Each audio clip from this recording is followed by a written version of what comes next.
All right, here's one for you. Things you never want to hear while rotating an engine. Well, engine on the engine stand. Yeah.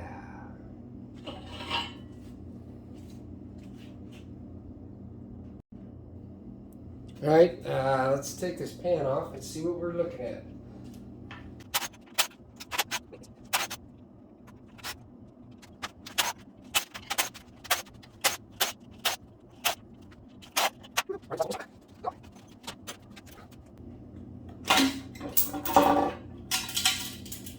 Oh, nice and chunky.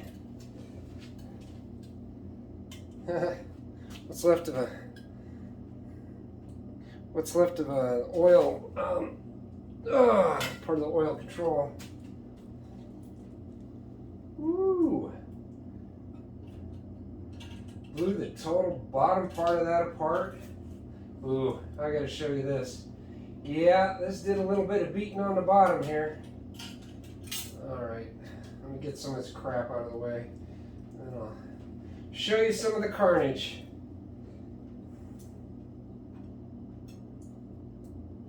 Ooh, somebody over-revved this, I bet. Anyways, you gotta remember the hyper-eutectic pistons in these things are only good for so much. Alright, some of the carnage. You can see, let's see, where's it at? Right here. Whoop. Right there where the windage tray is all beat to crap. You see all the junk in the bottom of the oil pickup. And look at right there. The little girl's peeking out at me. Whoop. All right, so let's get the rest of this off and we'll see what kind of damage is there. All right.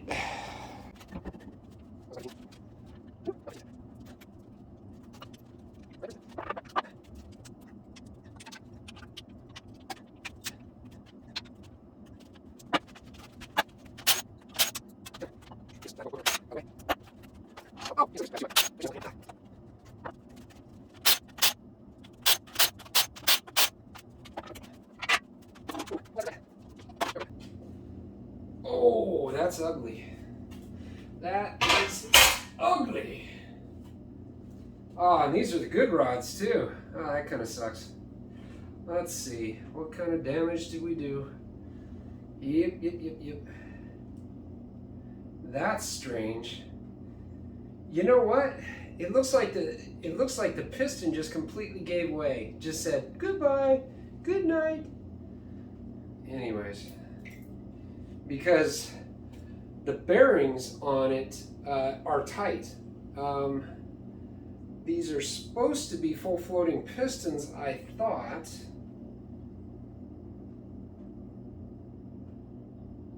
Yeah.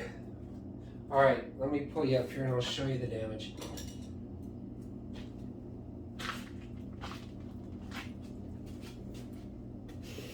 First of all, can you see that?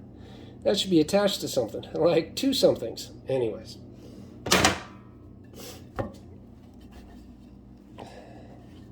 So, yeah, the number 6. I think I said number 3 earlier, but this is the number 6. But if you listen, you don't hear anything. There's no noise there. That rod is, the bearing on that rod is in very good shape. Anyways, all right, I guess I start pulling pieces out, and we'll see where it goes.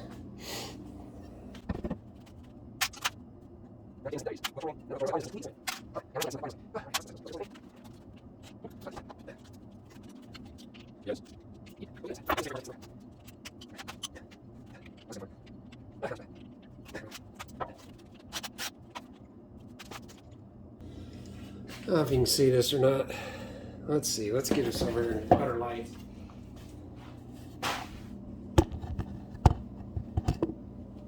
All right, so you can see that there's wear on that. That could have happened during, after the catastrophic event. Who knows? I'm going to check the rest of the bearings and see, but the yellowish portion is what it should look like, and then you can see the lighter portion on top there.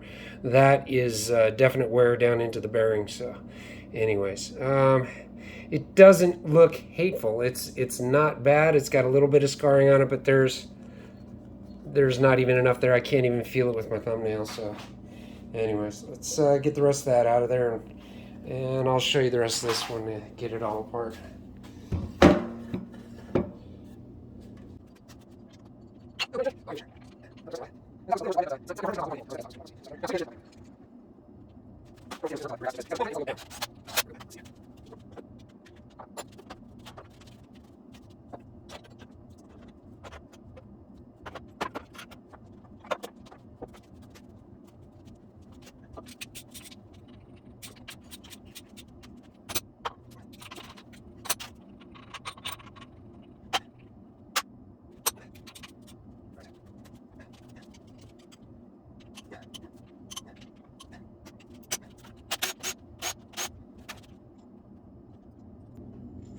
Yeah, looking at this number one journal bearing. This is a lot more what I'd like to see on them. It's pretty much even across the entire thing, and the color's the same, no major grooving. It's what I would expect for 147,000, 140 plus thousand, whatever this thing is. All right, let me get this along.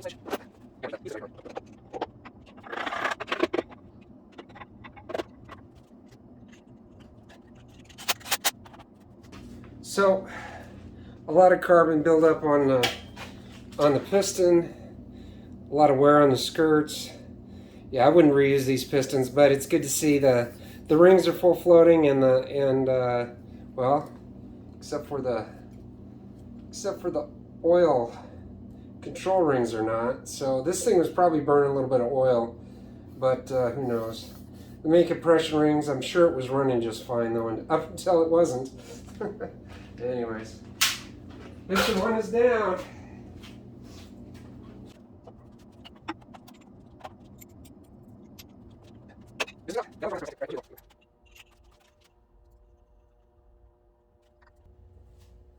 And just looking at the rods right now, I can tell you that these are not the better rods. These are the original rods that they went with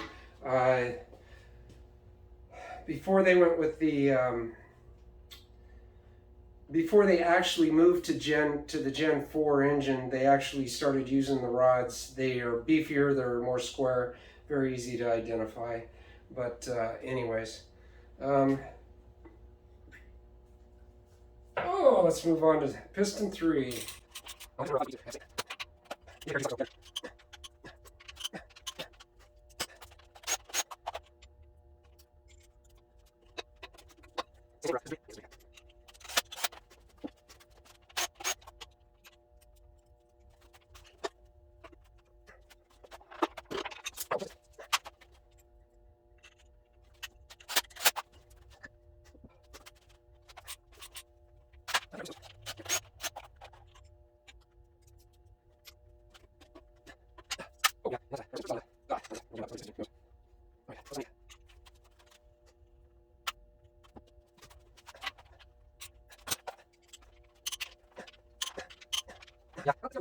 The crankshaft flyweight on there, it's got a little bit of damage on there.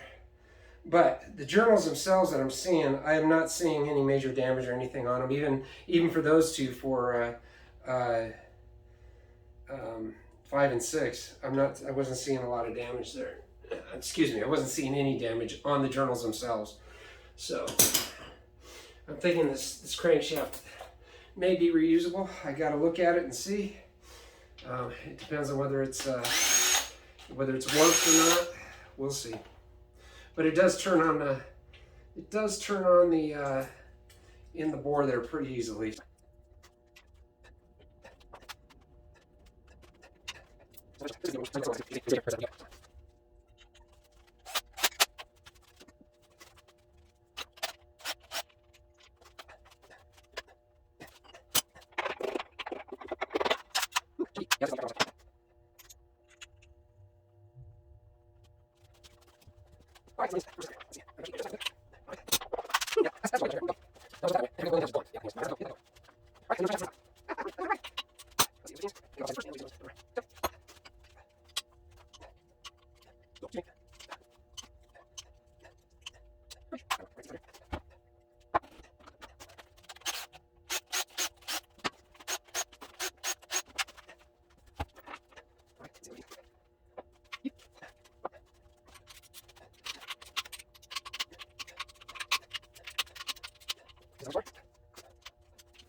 Main bearing, looking good. Number one, looking real good.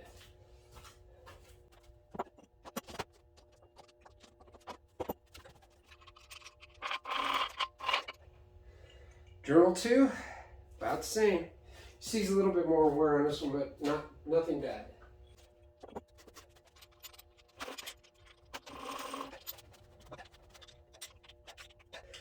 This one's tougher. The number 3 is a little bit tougher because that's where the thrust bearing is at. So, the thrust journal. So, it's tight on the crankshaft. Makes it a little tougher. Let me see if I can get something that'll work. A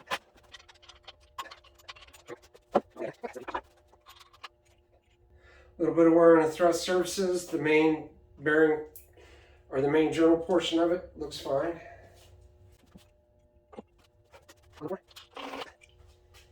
Not bad.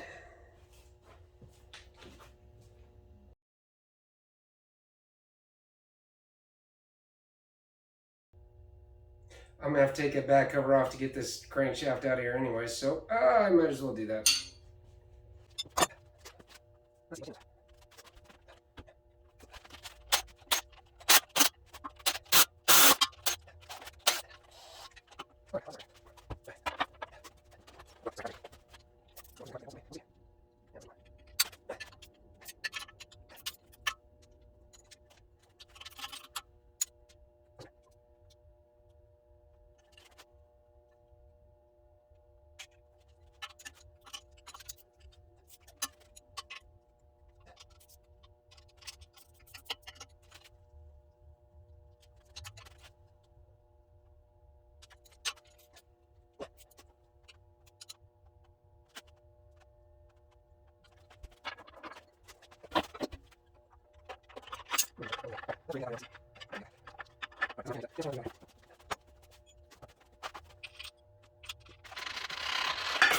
There we go. And again, bearings look fine.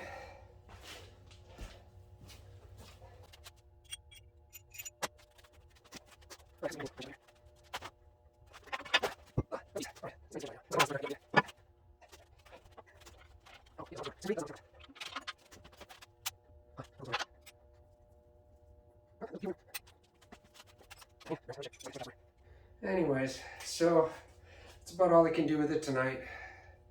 Give my boy the bad news.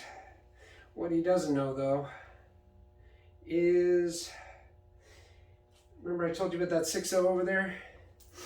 Yeah, everything off this 5.3 will bolt right to it. And guess what? He'll have a 6.0 instead of a 5.3 iron block.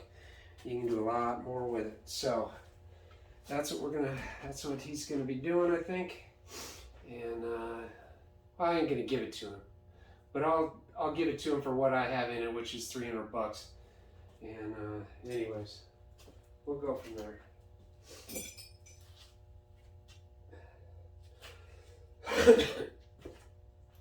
So that about wraps it up for tonight.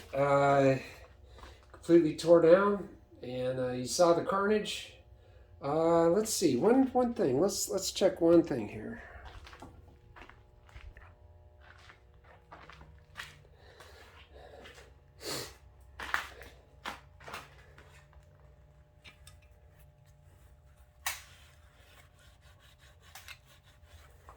Yeah, there's no way we'd be getting out of that without no way to dingle ball hone that and make it right. So, anyways. Yep, that is one ugly looking cylinder. Anyways, I'm not even sure 30 thousandths would clean that up. Anyways, all right, that's what we got. All right, for now, that's what I got for you. And in the meantime, hope everybody's doing well. And Enjoy what you're doing out there. Don't enjoy it too much, but you know the deal. And until we meet again, be well.